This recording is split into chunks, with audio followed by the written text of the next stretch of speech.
Olá, meus irmãos, eu sou o PH Pereira, do canal Teologizando. Não esqueça de antemão de deixar o seu like, o seu comentário, ativar o sininho de notificação e divulgar o nosso canal, que isso nos ajuda bastante, tá bom? Estourou durante esses dias, né, na internet, um assunto sobre o Papa, né?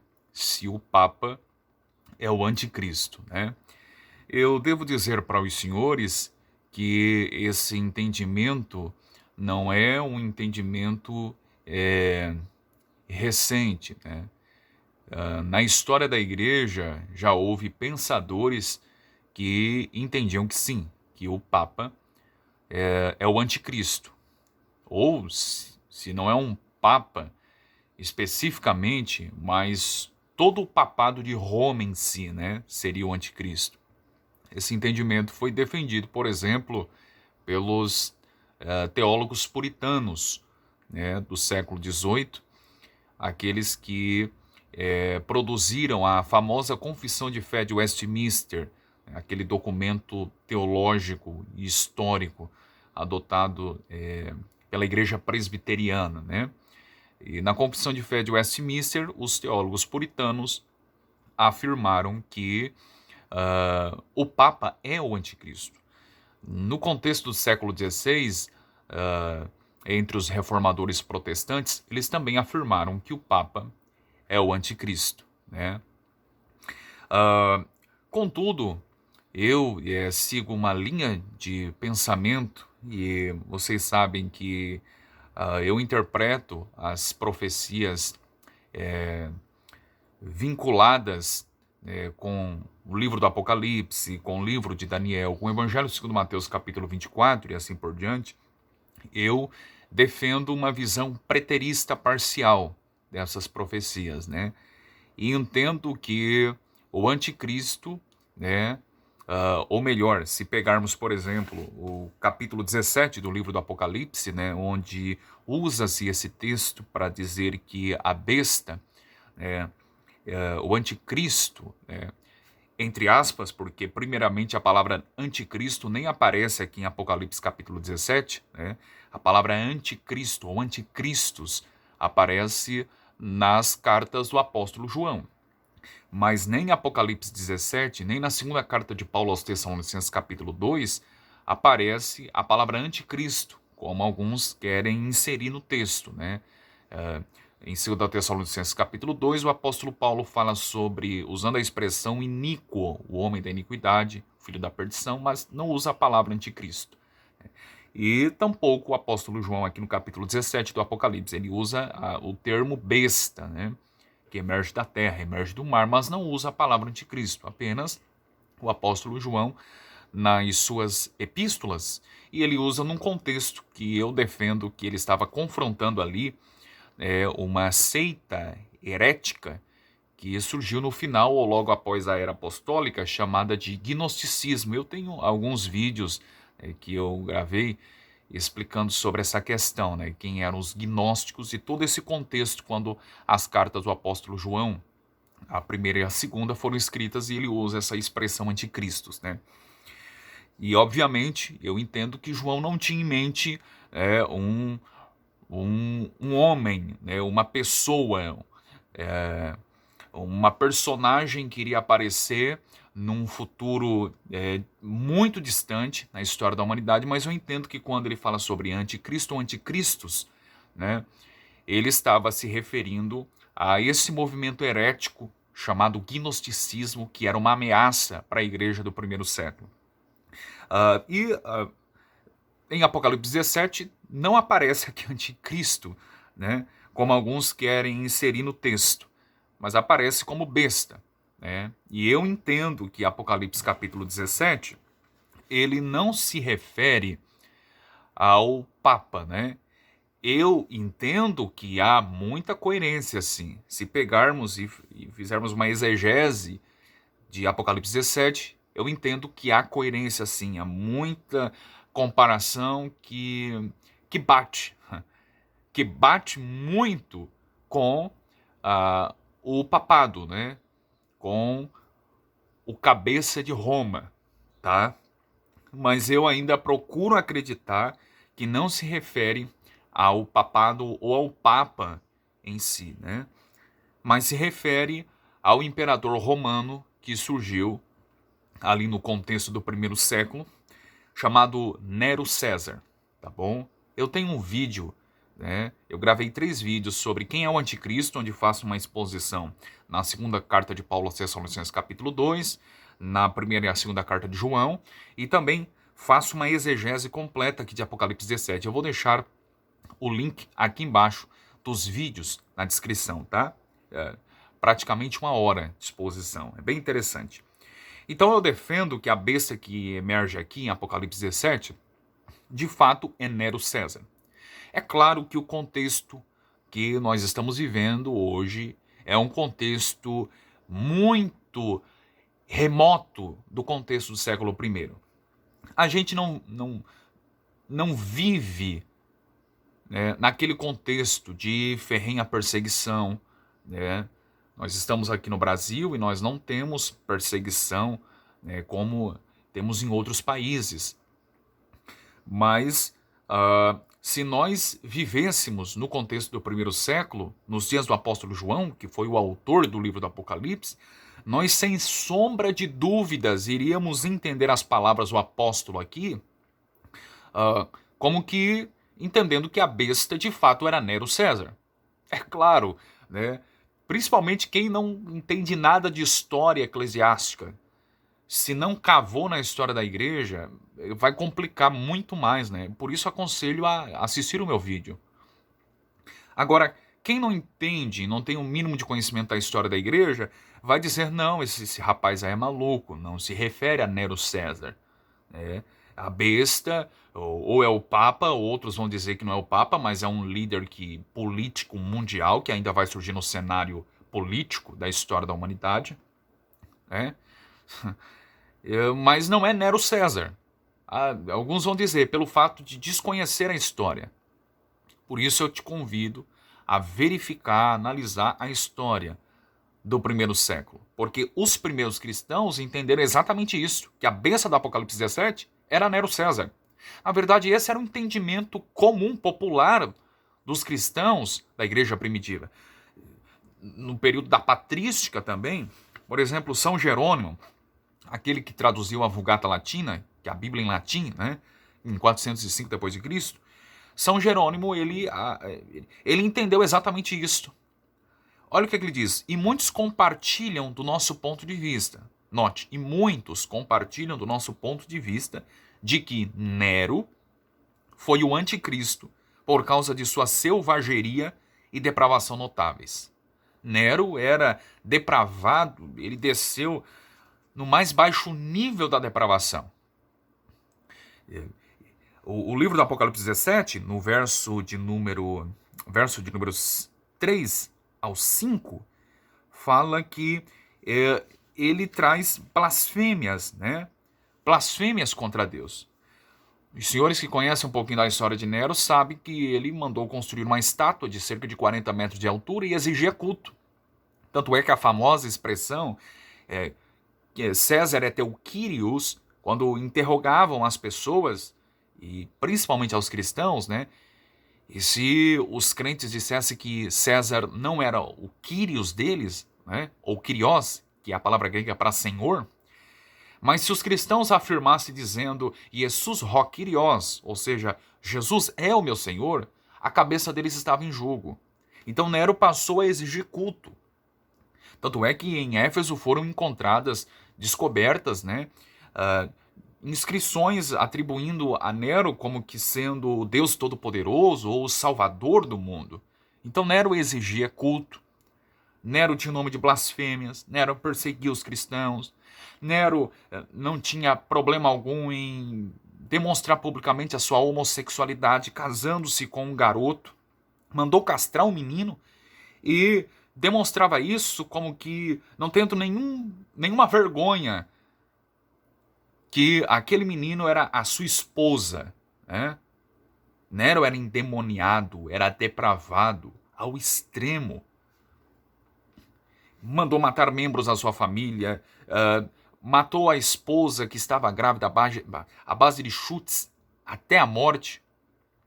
Então, é claro, nós estamos em um contexto totalmente diferente, mas os primeiros cristãos entenderam que a besta de Apocalipse 17 era de fato Nero César. Inclusive, deixa eu conferir aqui, na carta aos Hebreus, no capítulo de número 11, da carta aos Hebreus, eu estou tendo dificuldade de encontrar o texto, eu acho que a minha esposa andou mexendo na minha Bíblia.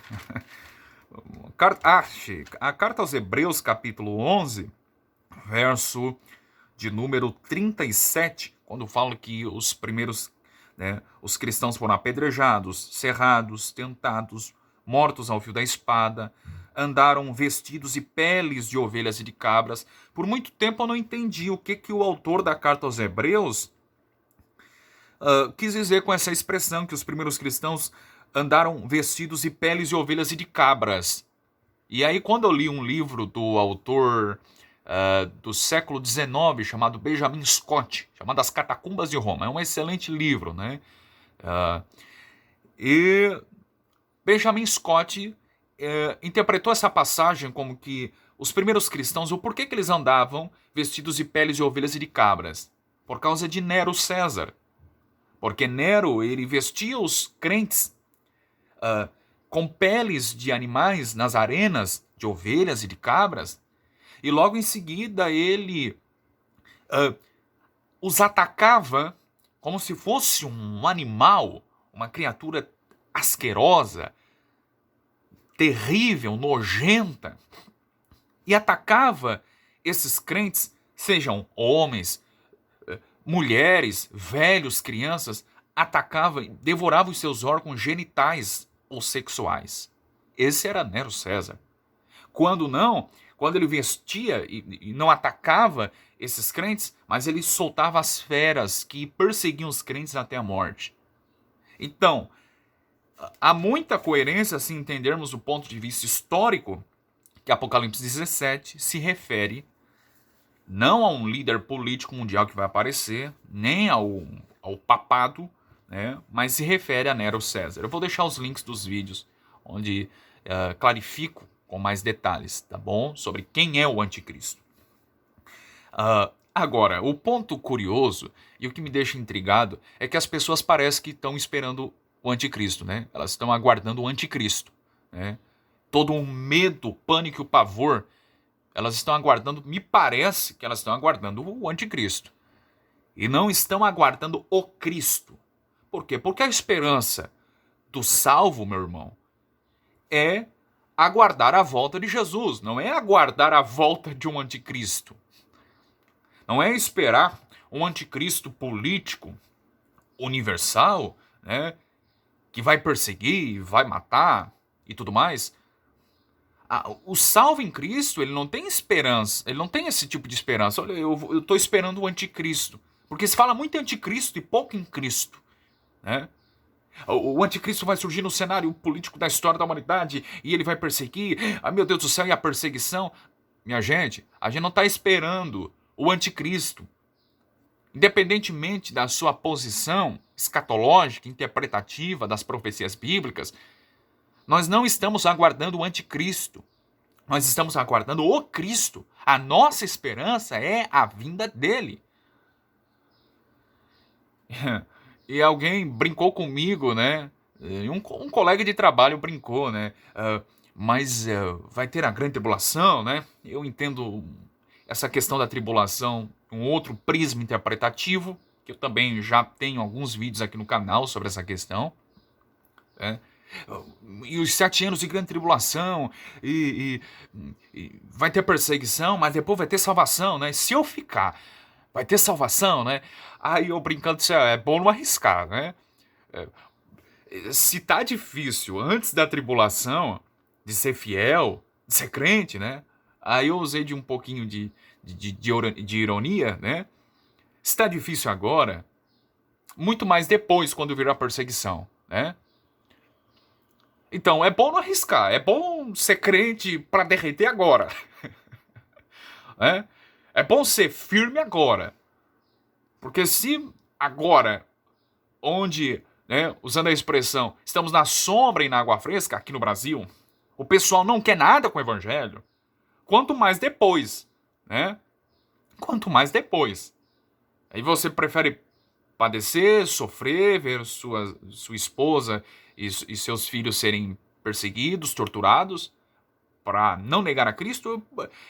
O ponto é não negar agora, né? E eu ironizei assim, é claro, eu entendo de uma outra forma essa questão, né, de 7 anos de tribulação e tudo mais, eu tenho uma outra visão sobre o Apocalipse, né? Mas eu brinquei dizendo, então é bom não arriscar, seja crente agora, seja fiel agora.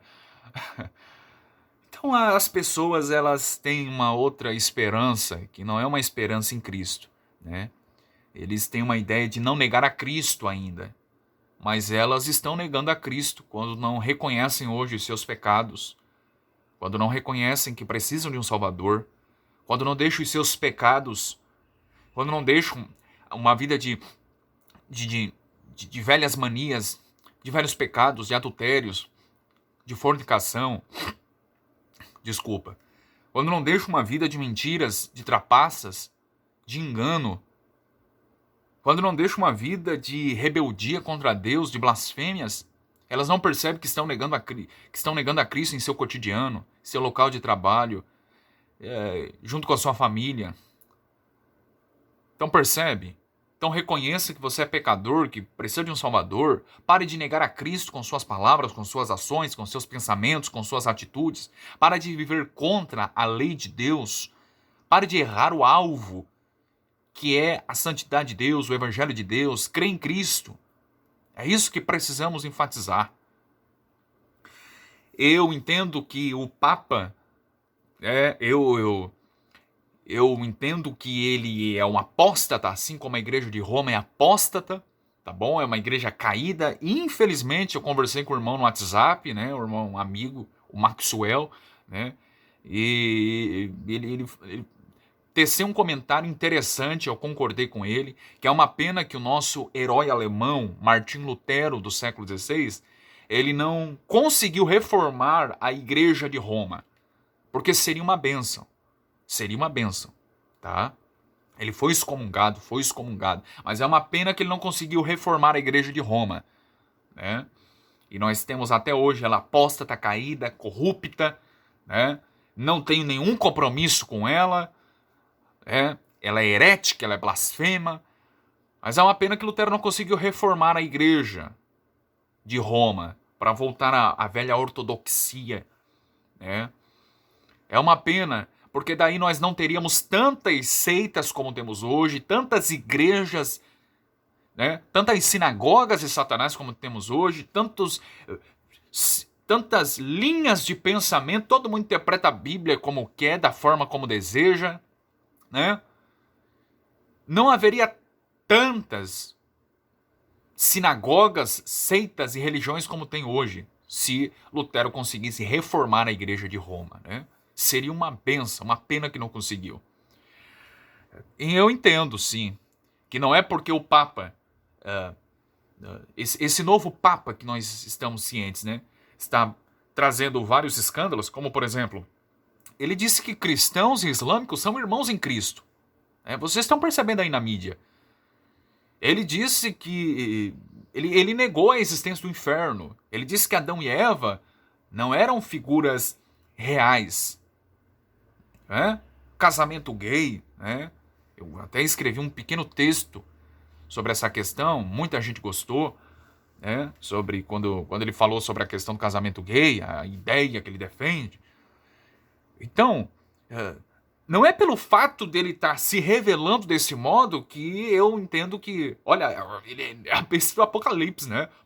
Olha só, ele está mostrando evidências, olha as blasfêmias. Não. Se formos perscrutar toda a história da igreja, nós vamos entender o declínio do papado. Se é para ter coerência, né?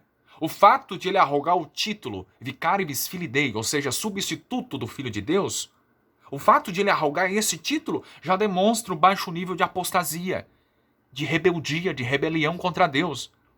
Porque sabemos pela Escritura que o único vicário, isto é, o único substituto do Cristo, do Filho de Deus aqui na terra, é o Espírito Santo. Jesus disse em João capítulo 16, eu vou enviar um outro Consolador. A palavra outro do grego allos. Um do mesmo tipo. O substituto do Filho de Deus na Terra não é o Papa, um ser depravado, corrupto, corrompido pelo pecado. Não. Nenhum ser humano é o substituto do Filho de Deus na Terra. O único substituto do Filho de Deus é o Espírito Santo, que é Deus. Tá bom? Então, esse é o meu ponto de vista sobre a questão do papado, ou do Papa aí, né? Que o pessoal tá com medo. Eu espero tê-los ajudado. Não esqueça de deixar o seu like, o seu comentário, tá bom? Abraço.